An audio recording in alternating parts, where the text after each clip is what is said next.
来继续来到苗栗通霄白沙屯的五分宫，让30年后，明仔载要过来举办烧王船的祭典。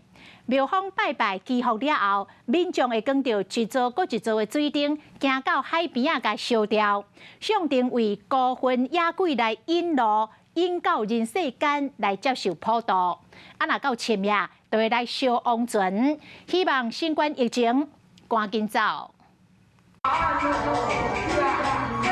王船顺安6号出场，船首画甲正礼道，向真侪民众参观。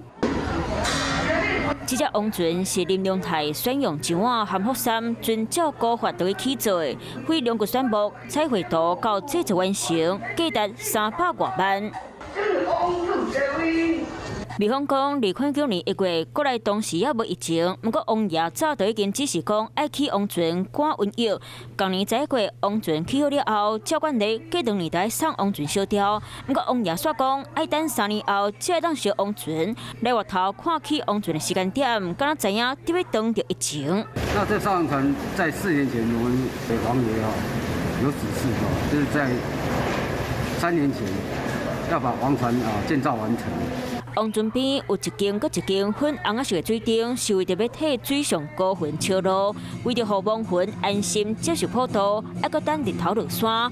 真侪信徒无用试光水灯，尾也行到海边，甲水灯点火灯。最高潮，恭请玉皇上帝还有这个普渡这个众生烧王船放水灯，国泰民安打空调仪式。 五分宫顶摆烧王船已经是30年前的代志。啊，这只王船经过温泉祈福，预计伫咧11号半暝12点外开始烧王船，互大家搁一摆看到当年烧王船的盛会。华视新闻看起来，赶快订阅我们的华视新闻 YouTube 频道，欢迎按赞、订阅、开启小铃铛，最新最及时的资讯要提供给你。